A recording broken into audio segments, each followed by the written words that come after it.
Hi student, CIT के online class में आप लोग का स्वागत है। और आज के क्लास में हम लोग जानने वाले हैं प्रॉफिट एंड लॉस अकाउंट के बारे में कि पीएल अकाउंट होता क्या है और क्यों बनाया जाता है और बनाते समय क्या क्या हमको ध्यान देना होता है।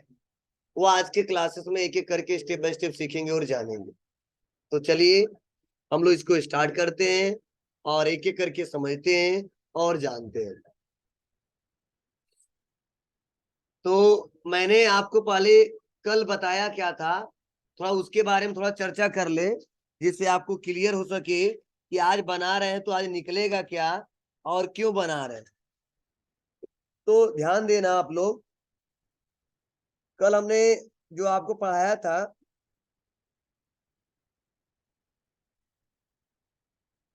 ट्रेडिंग अकाउंट, तो आप बताइए जब हम लोग ट्रेडिंग अकाउंट बनाए थे तो इसमें क्या क्या मेंशन किए थे।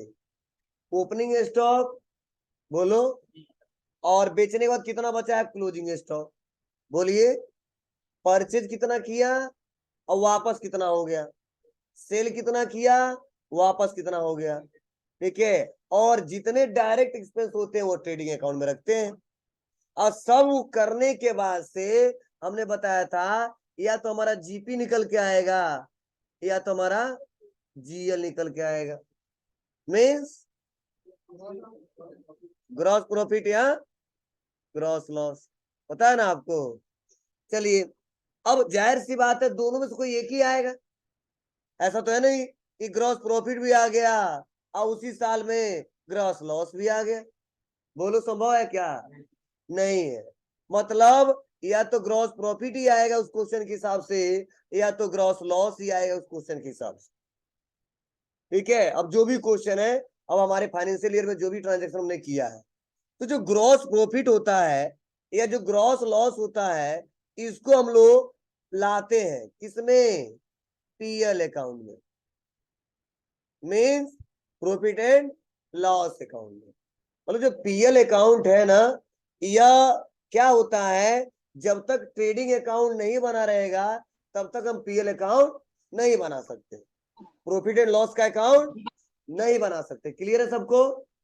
अब बताओ, ये जो पीएल अकाउंट हमारा दिखाई दे रहा है और जो ग्रॉस प्रॉफिट का अमाउंट है, जो ग्रॉस लॉस का अमाउंट है, इसको पीएल में लाते हैं और लाने के बाद से तब हम लोग क्या करते हैं, इस पीएल अकाउंट को बनाते हैं। अब बनाने के बाद से रियल में बनाने का मेन मुद्दा हम लोग का क्या होता है कि बस हम पता कर ले व्यापार में कितने का नेट प्रॉफिट हुआ है या कितने का नेट लॉस हुआ है।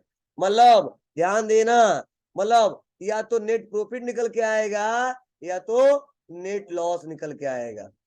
क्योंकि आप व्यापार करते गए और आपको ये भी क्लियर नहीं है कि व्यापार में प्रॉफिट हुआ है या लॉस हुआ है, तो व्यापार चलाने का कोई मतलब नहीं। मतलब तो इसीलिए हर साल अपने व्यापार का स्थिति चेक किया जाता है कि बाबू मेरे व्यापार का स्थिति क्या है, मेरा व्यापार घाटे में गया या फायदे में गया। तो डायरेक्टली क्लियर जब पता चलता है वो किससे पता चलता है, प्रॉफिट एंड लॉस अकाउंट से। अब आप बताओ, अब जो नेट प्रॉफिट आता है, जो नेट लॉस आता है, उसको भी हम लोग लेके आते हैं कहाँ पे, बैलेंस शीट में। पढ़ाया था ना हमने, क्योंकि याद करो शुरू में पढ़ाए थे कि कैपिटल जितना लगाते हैं अगर प्रॉफिट होता तो कैपिटल में पैसा जुड़ जाता है, और कैपिटल जितना लगाते हैं अगर लॉस होता है तो माइनस हो जाता है। तब यह पैसा लेके जाके बैलेंस शीट में हमको एडजस्ट करना पड़ता है, किसके साथ, कैपिटल के साथ। अगर प्रॉफिट हुआ है तो कैपिटल में वो अमाउंट जोड़ देते हैं, अगर लॉस हुआ है तो कैपिटल से माइनस कर देते हैं। तो बस अगर कोई कहता है कि पीएल अकाउंट क्यों बनाते हैं तो बता सकते हो, पीएल अकाउंट एक ऐसा स्टेटमेंट है जिससे हम व्यापार का स्थिति का ज्ञान करते हैं कि हमारा व्यापार कितने का नेट प्रॉफिट में गया है या कितने का नेट लॉस में गया है। अब बनाने का रूल क्या है, इसका फॉर्मेट क्या है, तो देखो कल जो बताया था उससे भी इजी है, कल जो हमने बताया था उससे भी इजी है, बस आप कंसेप्ट समझिएगा। मैं खुद समझा रहा हूं आपको, कि आप लोग समझ जाओगे, खुद आप लोग कर ले जाओगे, आपको कोई दिक्कत नहीं होगी। तो चलिए आते हैं, पढ़ते हैं इसके बारे में क्या लिखा गया है। तो देखो पीएल अकाउंट के बारे में बताया जा रहा है। क्या बताया जा रहा है जी? यह एक ऐसा फाइनेंशियल स्टेटमेंट है जो किसी संस्था या कंपनी की व्यापारिक स्थिति का ज्ञान कराती है। यह स्टेटमेंट नेट प्रॉफिट या नेट लॉस के बारे में इंफॉर्मेशन देती है और सभी खर्चों जिसमें डिप्रिसिएशन तथा प्रोविजन भी शामिल है, इसे लगाने के बाद कितना प्रॉफिट या कितना लॉस हुआ है, इस बात का ज्ञान भी किसे होता है? प्रॉफिट एंड लॉस के द्वारा ही होता है। और पीएल अकाउंट का फॉर्मेट निम्नलिखित होता है। चलिए अब बताओ, डिप्रिसिएशन पता है ना आपको? पहले एक ही करके पढ़ लो, दोनों बताऊंगा। ये डिप्रिसिएशन मतलब क्या है जी? मतलब किसी वैल्यू कोई एसेट्स खरीदते उसमें हर साल क्या होता है? मूल्यह्रास होता है, कुछ पैसा घटता रहता है, उसी बोलते क्या? डिप्रिसिएशन।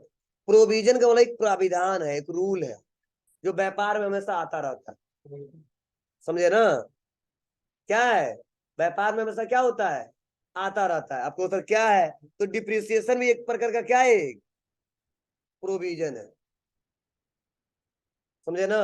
अब चलो, अब इसको और भी अच्छे से समझना है ना, तो मैं आपको जब टैली के सॉफ्टवेयर में बताऊंगा तो प्रोविजन का एक ग्रुप है, उसमें और डिटेल में सीखेंगे। मतलब प्रोविजन मतलब एक ऐसा प्राविधान है, एक ऐसा रूल जो हमारे व्यापार में हमेशा आएगा और निश्चित आएगा, संभावना होता है।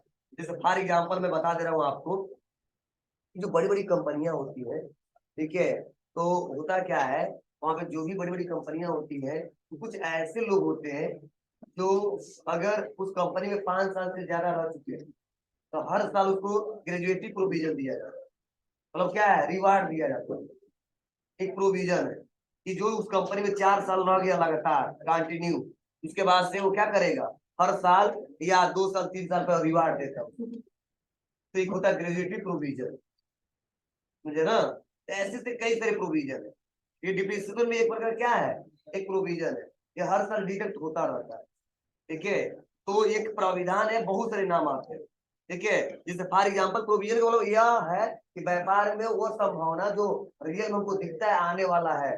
जैसे जाहिर सी बात है, ये हमारा जो फैन है और जो मेरा प्रोजेक्टर है, कभी ना कभी मेंटेनेंस का खर्च लग सकता है, रिपेयर एंड मेंटेनेंस में रखेंगे इसको ना। लेकिन ये भी एक प्रकार क्या है? एक प्रोविजन, एक प्राविधान। ठीक है, अब पीसी है तो जाहिर सी बात, हर साल इसमें पैसा घटने वाला है। 2 रुपया, 10 रुपया, 100 रुपया, 1 लाख या 2 लाख का है तो 10,000, 15,000 हर साल घटेगा घटे। एक प्रोविजन, एक प्राविधान, मतलब सबको इसमें शामिल किया गया। तब एक प्रकार का रियल में पता चलता है कि नेट प्रॉफिट कितना हुआ। जैसे मान लो इनकम और एक्सपेंसेस से ग्रॉस प्रॉफिट निकल के चला है ना। अब ये फैन खरीदा तो 10,000 में खरीदा, इस समय क्या वैल्यू है? वो जब तक डिप्रिसिएशन चार्ज नहीं करेंगे तो पता नहीं चलेगा। समझे ना? तो आगे और भी इसको डिटेल में जानने वाले, समझने वाले, एक एग्जांपल के साथ में बताऊंगा आपको। तो चलिए कैसे निकलेगा? तो बहुत सिंपल सा तरीका है। क्या है? बहुत सिंपल सा तरीका बोला गया है कि आप नेट प्रॉफिट ज्ञात करोगे तो gross profit plus other income, मतलब जितना ग्रॉस प्रॉफिट उसको जोड़ देंगे और उसके बाद जितना इनकम आएगा उसको जोड़ देंगे। अब माइनस करेंगे किससे? जितने एक्सपेंसेस होंगे हमारे व्यापारी, उसके बाद से जितना बचेगा वही हमारा क्या होगा? नेट प्रॉफिट होगा। ठीक है, अब इसमें सभी एक्सपेंसेस आ सकते हैं, किसको छोड़ के? डायरेक्ट एक्सपेंस को छोड़ के। तो कौन बचेगा?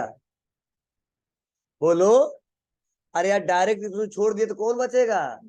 इनडायरेक्ट।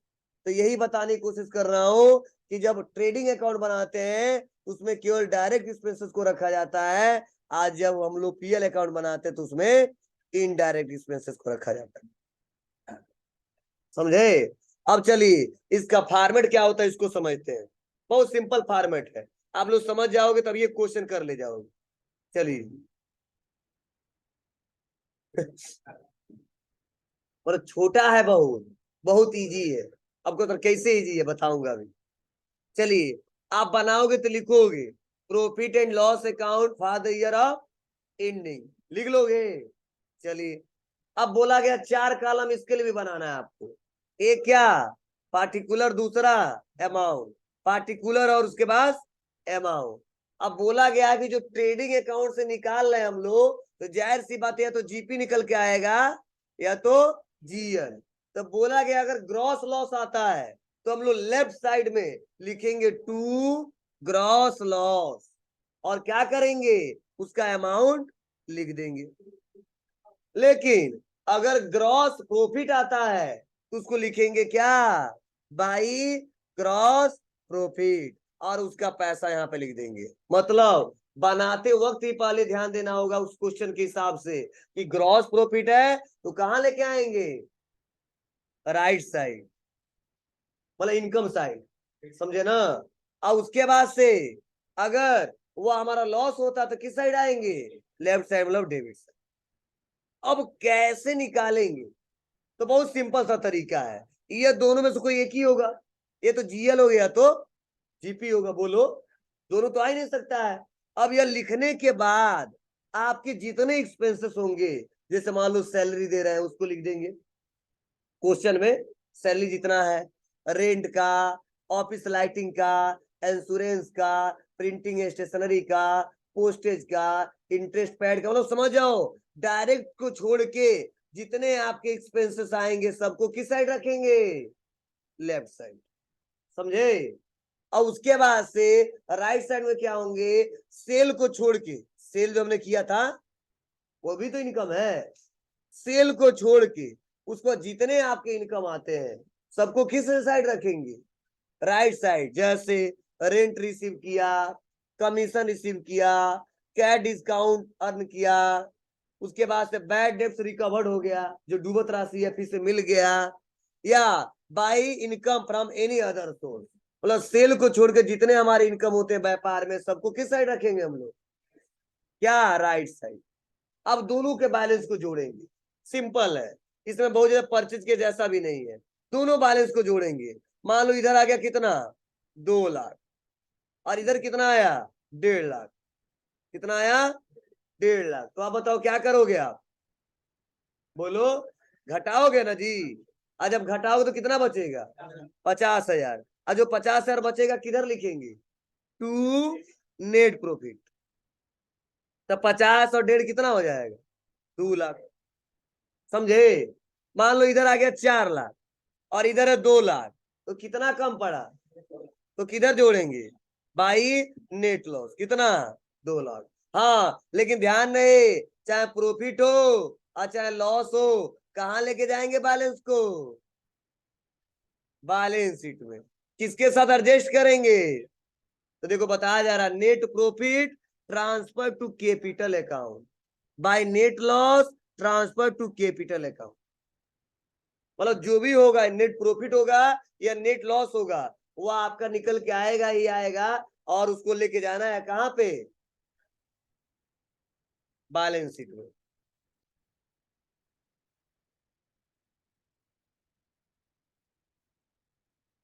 देखो सबसे पहले बनाने के लिए मेन हेडिंग जो देना दे दोगे ना। अब बताओ यहाँ पे क्या लिखेंगे, पार्टिकुलर अमाउंट, फिर से पार्टिकुलर अमाउंट। अब आप बताओ पहला क्या बोला हूं मैं, आप लोग बताओ, ग्रॉस प्रॉफिट। तो आप बताओ किधर जाएगा जी, तो क्या लिखेंगे उसके साथ, बाई ग्रॉस प्रॉफिट, कितने रुपए का, 50,000 का। सबका सही है। चलिए नेक्स्ट अगला क्या है, डिस्काउंट रिसीव। आप बताओ डिस्काउंट रिसीव इनकम है या एक्सपेंस है, बोलो। इसीलिए लिखेंगे बाई डिस्काउंट क्या, रिसीव, कितने रुपए का, 4,000 का, जो भी है। सेकेंड, थर्ड नंबर क्या है,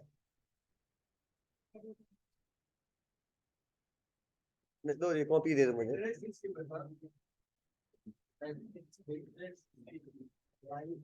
अरे जैसे बोले हुआ से बोलो, बताओ ना। नेक्स्ट अगला एडवर्टाइजमेंट। तो आप बताओ एक्सपेंस है हमारे व्यापार के लिए, तो टू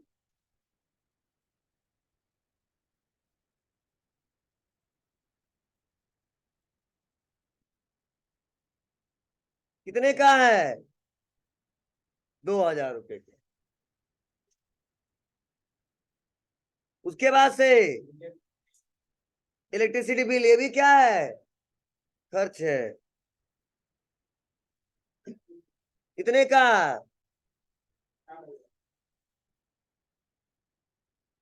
नेक्स्ट बैड डेब्ट, से भी क्या है, दुबत राशि है। हाँ यहाँ पे टू लिखना मत भूलना।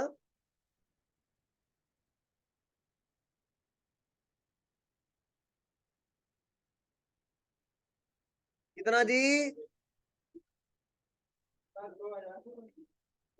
2,000। नेक्स्ट अगला क्या है, इंटरेस्ट रिसीव, इनकम है ना जी, बाई इंटरेस्ट रिसीव, कितने का है, 2,000 का। नेक्स्ट डिस्काउंट अलाउ टू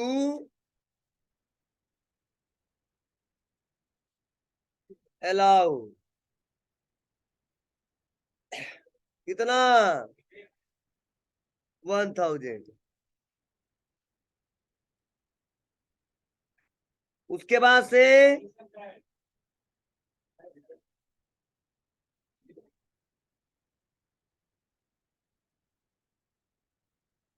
कितना,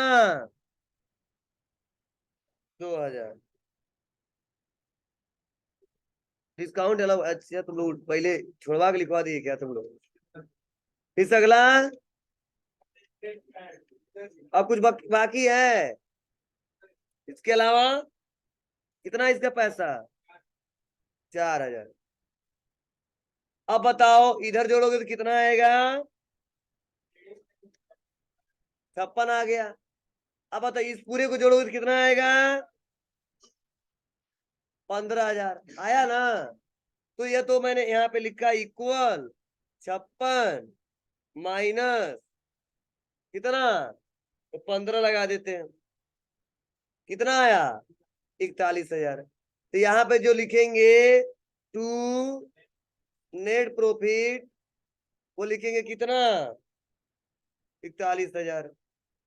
और थोड़ा हाईलाइट कर देते इसको। अब दोनों का बैलेंस जोड़ेंगे तो फिर से क्या हो जाएगा, या बराबर आ जाएगा। बस यही चाहता हूं, और ये निकल के आ गया।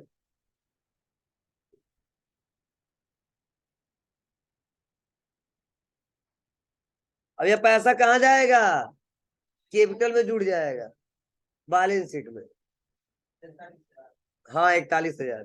अगर 4 लाख लगाया होगा तो 4,41,000 हो जाएगा।